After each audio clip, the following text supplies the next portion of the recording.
Best varicose veins చికిత్సనే పొందండి. నొప్పి లేని చికిత్స కోసం సంప్రదించండి ఎబిస్ హాస్పిటల్. నమస్తే రమగారు. నమస్తే జయ. రమగారు, మనము ఆళ్వార్ల కథలు చెప్పుకుంటూ ఉన్నాం. నాకు ఒక అనుమానం రమగారు, వీళ్ళందరూ సమానంగా ఉంటారు ఎలాగా? వీళ్ళంతా వేరు వేరు మనుషులు కదా. అవును. మనం ఆలయాల్లో చూస్తే ఇంతింత విగ్రహాలతో ఆ. సమానంగా ఇలా దండం పెట్టు చక్కగా గుండ్రంగా అలా కనిపిస్తారు. అది ఎలా సాధ్యం రమగారు? అంటే ఏదో పొట్టి పొడుగు అలా ఉండుండొచ్చు, కానీ వీళ్ళందరూ కూడా ఒకటే రకమైన విధానాన్ని పాటించారు కదా జయ. విధానం ఏమిటి? ద్వాదశ పుండ్రాలు ధరించటం ఒకటే నా తిరునామం. అవును. ఆ బొట్టు భుజాల మీద అన్ని చోట్ల ద్వాదశ పుండ్రాలు 12 ధరించాలి. ద్వాదశ పుండ్రాలు ధరించటము, దండం పట్టుకోవటము. ఆ రోజులో జుట్లుకి ముడి ఉండేవి, జుట్టు ముడేసుకునేవారు.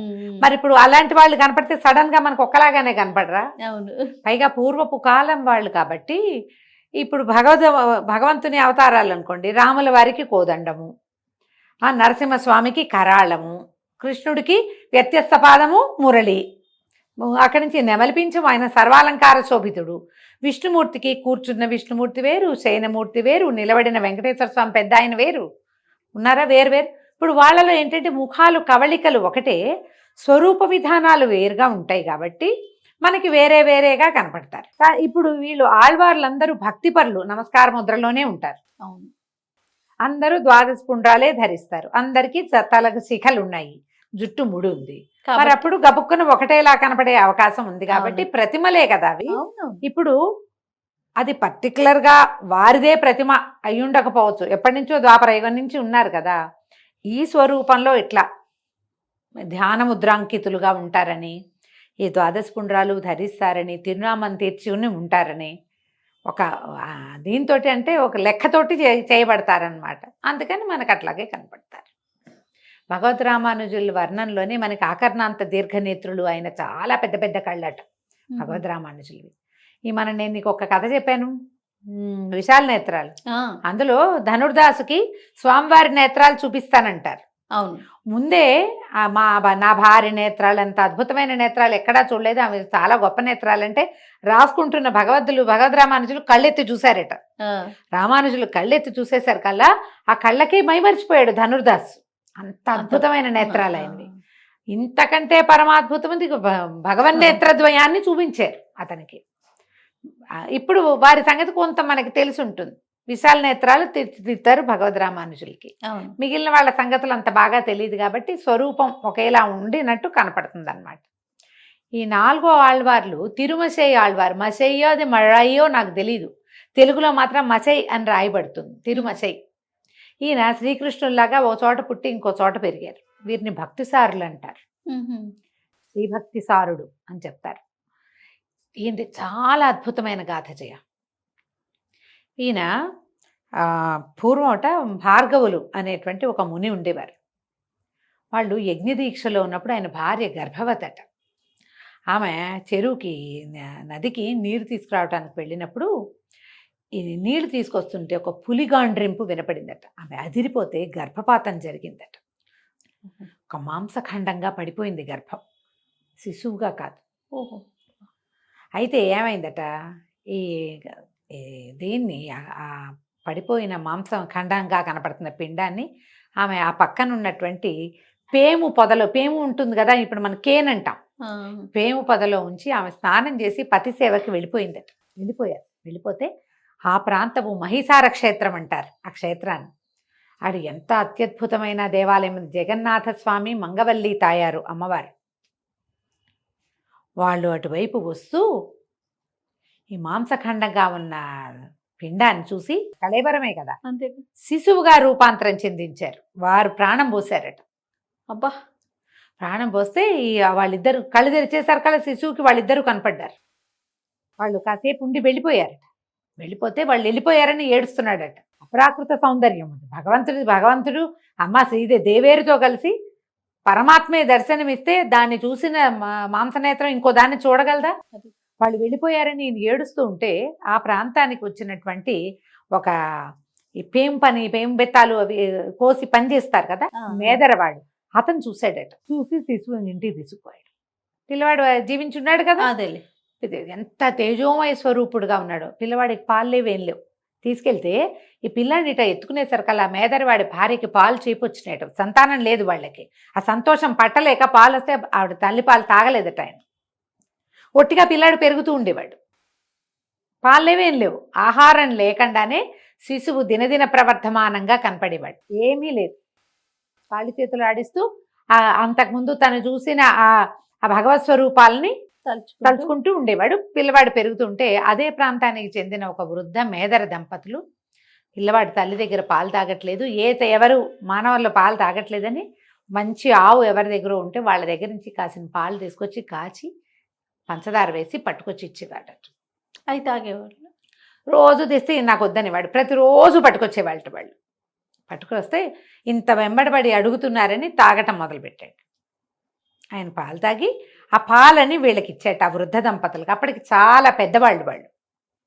అయితే ఈరోజు పాలు తీసుకుంటుంటే పిల్లవాడు పెరుగుతున్నాడు, వీళ్ళు చిన్నవాళ్ళు అయిపోయారు, యవ్వనంగా అయ్యారట ఆ వృద్ధ దంపతులు ఇద్దరు. తర్వాత వాళ్ళకు ఒక కుమారుడు కలిగాడు. కుమారుడు కలుగుతాడని చెప్పాడట ఈ పిల్లవాడు. ఈయన తిరుమసై ఆళ్వార్, తిరుమసై ఆ ప్రాంతమే అది, అందుకని ఆయనకు ఆ పేరు ఉందన్నమాట.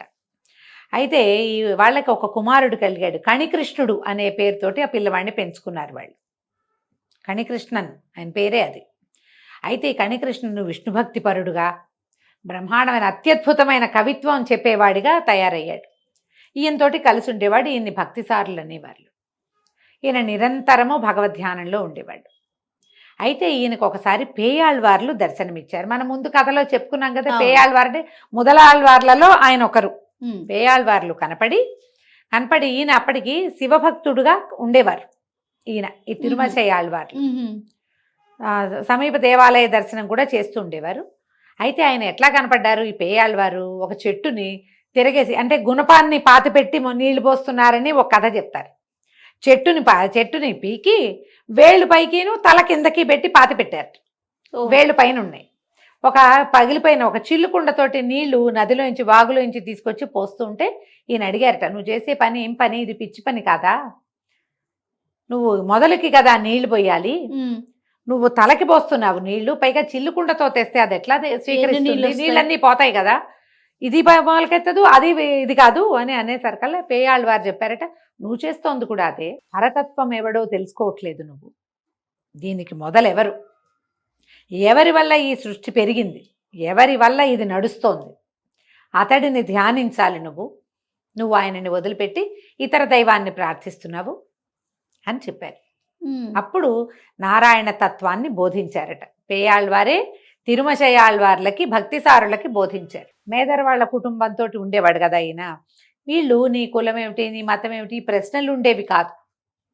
వాళ్ళల్లో ఉన్న భగవదావేశాన్ని ఒకళ్ళనొకళ్ళు గ్రహించుకోగలిగేవాళ్ళు. అయితే ఈయన అప్పటి నుంచి మళ్ళీగా శ్రీమన్నారాయణుడి వైపుకి తిరిగారు. విశేషంగా సేవించుకునేవాళ్ళట. ఈ ప్రాంతము తిరువెంక అనేటువంటి ప్రాంతం. ఇదేంటంటే కాంచీపురంలో ఉన్న ఒక విష్ణువాలయ ప్రాంతం అన్నమాట. కాంచీపురంలో చాలా దేవాలయ దివ్యదేశాలు ఉన్నాయి బోల్డ్. తిరువెక్క అంటారు, తిరువెంక అంటారు. దాని కరెక్ట్గా ఏమిటో నాకు తెలియదు. వెంక కానీ వెక్క కానీ. అక్కడ స్వామి శ్రీశేషసాయిగా ఉండేవాడు. శేషసాయి చక్కగా పడుకుని ఉంటారు బహుశా. అయితే ఏమైందట, ఈయన విశేషంగా స్వామివారిని సేవించుకునేవారు, అన్ని దేవాలయాలకి తిరుగుతూ ఉండేవాళ్ళు. అప్పుడు ఈయన భగవద్ దర్శనం తెలుసుకున్నాడు, ఆయన విష్ణుమూర్తిని తెలుసుకున్నారు. ఆ సమయంలోనట ఈయన కూర్చొని జపం చేసుకుంటుంటే ఆకాశంలో ఒక ఖేచరుడు వెళ్తున్నాడట విమానంలో. వెళ్తుంటే అతని విమానం ఆగిపోయిందట. ఎందుకు ఈ ప్రాంతంలో ఆగిపోయిందని ఆ విమానంతో అతని కిందకు వచ్చి ఈయన్ని చూశాడు. ఈ భక్తిసారుల్ని చూసి, నువ్వు ఇలాంటి భక్తిపరుడుగా ఉన్నావు, నీకు ఇది ఇస్తాను అని ఆయన మెడలో నుంచి ఒక ఆభరణం తీస్తే అలాంటి ఆభరణం మట్టిని ఉండగా చేసి ఇచ్చాడు ఈయన. అతను ఖేచరుడు ఇచ్చిన ప్రతి బహుమతికి ప్రతి బహుమతి ఇవ్వగలిగాడు భగవద్ధ్యానంతో. ఆ ఖేచరుడు ఎంతో సంతోషించి నీకు మోక్షం లభిస్తుందని చెప్పి ఆయన దారిని ఆయన వెళ్ళిపోయాడు. అయితే ఒక చిత్రమైన గాథ చెప్తారు. ఇది జరిగిందో లేదో మరి మనకైతే తెలీదు. అయితే ఒకసారట ఈయన తపస్సు చేసుకుంటుంటే, జపం చేసుకుంటుంటే ఆకాశంలో శివపార్వతులు వెళ్తున్నారట. వెళ్తున్న శివపార్వతుల నీడ తన మీద పడుతుందని పక్కకి తప్పుకుంటున్నాడు ఈయన. పార్వతీదేవి ఎందుకు ఇతను మనల్ని చూసి తప్పుకుంటాడంటే, వీడు విష్ణు భక్తుడు, మన నీడ కూడా వాడికి వద్దు, అందుకని తప్పుకుంటున్నాడని ఇతను చూద్దామని కిందకు వచ్చారు. వచ్చి నీకేం కావాలంటే నువ్వు ఇవ్వగలిగితే మోక్షాన్ని ఇవ్వు నాకు అని అడిగితే ఆయన అన్నట్టు నీకు మోక్షం నేను ఇవ్వలేను, నువ్వెవరిని ప్రార్థిస్తున్నావో అతడే నీకు మోక్షం ఇవ్వగలడు అని చెప్పారు. చెప్పిన తర్వాత నీకేం కావాలి ఏం కావాలి అని అడిగితే ఆయన బొంత కుట్టుకుంటున్నారట. సూదిలోకి దారం మాటిమాటికి ఎక్కించలేకపోతున్నాను, ఇది ఎక్కే మార్గాన్ని చూపించు నువ్వు అని చెప్పాడట ఆయన. చెప్పేసరికి పరమేశ్వరుడికి చాలా కోపం వచ్చింది. ఆయన మూడో కన్ను తెరిస్తే ఈ తిరుమజయ ఆళ్వారిని ఆవరించి ఉన్న విష్ణు తేజం శివతేజాన్ని అడ్డుకుందట. ఇట్లా ఒక ప్రత్యేకమైన గాథ చెప్పారు. జరిగిందో లేదో తెలీదు ప్రత్యేకంగా, కానీ ఈయనేంటంటే శివభక్తిని వీడి విష్ణు భక్తి పరుడయ్యాడని ఈ గాథ అనమాట. తర్వాత పార్వతీ పరమేశ్వరులు నీకు మోక్షం లభిస్తుంది, అతడే నీకు మోక్షాన్ని ఇస్తాడని వెళ్ళిపోయారు. ఇది ఒక ప్రత్యేకమైన గాథగా చెప్తారు, కొన్ని పుస్తకాల్లో కనిపిస్తుంది ఇది. అయితే ఈయన విశేషంగా సేవించుతూ ఉండేవారు. ఈయన తోటి కణికృష్ణుడు ఉన్నాడు కదా, ఈయన వదిలిపెట్టిన పాలను తాగిన వృద్ధ దంపతులకి పుట్టినవాడు. అతను ఆ ప్రాంతపు రాజుగారికి తెలిసింది ఇతను చాలా గొప్ప కవిత్వపరుడు అది అని. తన మీద కవిత్వం చెప్పమని అడిగాడట ఆయన. ఎవరు? రాజుగారు. రాజు అడిగితే కణికృష్ణుడు ఒప్పుకోలేదట. కేవలం నేను భగవంతుడి మీదే కవిత్వం చెప్తా, మనుషుల మీద చెప్పనంటే ఆయన ఈయన ఊళ్ళో నుంచి వెళ్ళిపోమన్నాడట. దేశ బహిష్కరణ విధించారు. బహిష్కరణ విధిస్తే ఈయన వచ్చి భక్తిసారులకి చెప్పాడట కణికృష్ణుడు, దేశ బహిష్కారం విధించారు తండ్రి, నేను వెళ్ళిపోవాలి అంటే నీతో పాటు నేను కూడా వచ్చేస్తానని స్వామివారికి కూడా చెప్పారు. దేవాలయంలో తిరువెంకాలో చెప్పారు స్వామికి, మేమిద్దరం నగరం విడిచి వెళ్ళిపోతున్నాము, ఆ పైన నీ ఇచ్చే స్వామి అని దండం పెడితే స్వామివారు లేచి వచ్చేసేట వీళ్ళు వెనకాల. ఆయన ఒకరే కాదు, పరివార దేవతలు ఉంటారు కదా దేవాలయంలో, మొత్తం దేవతా విగ్రహాలన్నీ తరలి వీళ్ళతో పాటు వచ్చేసినాయి. తెల్లవారేసరికి దేవాలయం తీస్తే ఏడి స్వామి లేడు, లేడు లోపల. నిర్ఘాంతపోయారట. చూస్తే పరివారాలు మొత్తం అన్ని అరలు ఉండాలిగా, వేరు పరివార దేవతలు ఉండద్దు, నిత్య సూర్యగణాలు ఉంటాయి, ఈయన గరుక్మంతుడు ఉంటాడు, ఎవ్వరు లేరు, ఎవ్వరు లేరు. సుదర్శన చక్రం ఉండాలిగా, చక్రతాళ్వారు ఉన్నారు పక్కన, ఆయన లేడు, ఎవ్వరు లేరు. మొత్తం విగ్రహాలన్నీ వెళ్ళిపోయినాయి. ఇటు వేసిన తాళాలు వేసినట్టే ఉన్నాయి, స్వామివారు లేడు లోపల. దాంతో ఏదో జరిగిందని అందరూ రాజు దగ్గరికి పరిగెత్తారట. స్వామివారి దివ్యస్థలం ఖాళీ అయిపోయింది, స్వామి లేడంటే అప్పుడు మంత్రులు వాళ్ళు చెప్పారట, మీరు కణికృష్ణుడిని వెళ్ళిపోమన్నారు. కణికృష్ణుడు భక్తిసారుల అనుగ్రహంతో పుట్టినవాడు, ఆయన లేకుండా అతను ఉండడు, ఆయన కూడా ఇతను లేకుండా ఉండరు. ఆయన వెళ్ళిపోమన్నాడు కాబట్టి ఈయన వెళ్ళిపోయాడు. వీళ్ళిద్దరు వెళ్ళేసరికి స్వామివారు వేయించేసినట్టున్నాడు వాళ్ళ వెనకాల. పదండి అంటే పరిగెత్తుకుంటూ వెళ్ళారు. వెళ్ళి ఆ భక్తిసారుల పాదాలు పట్టుకుని మమ్మల్ని క్షమించండి, కణికృష్ణుని మేమేమి ఇబ్బంది పెట్టాం, మీరు మళ్ళీ నగరంలోకి రండి అంటే స్వామివారు అక్కడ మాయమయ్యి ఇక్కడ ప్రత్యక్షమయ్యాట. ఆ స్వామిని యథోక్తకారి అంటారు, భక్తులు చెప్పినట్టు చేసేట ఆయనే యథోక్తకారి. అంతకుముందు శేషసాయిగా ఉండేవాడు, శ్రీశేషసాయి అనేవాడు ఆయన్ని. ఈ యథోక్తకారి ఈ దేవాలయంలోనే ఆయన పుట్టాడు. పేయాళ్వార్లు పుట్టింది ఇక్కడ, ముందు లేడు యథోక్తకారిగా, ఆయన ఇప్పుడు అయ్యాడు.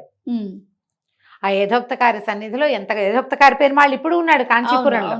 ప్రత్యేకమైన దేవాలయం ఉంది కదా, ఎంతో విశేషంగా ఉండేదట. ఈయన మేదరవారి వేషంలో దేవాలయాలు అవి చూడ్డానికి వెళ్తే, అయితే ఏమైందట, అక్కడ ఏదో వేదసభ జరుగుతుంది.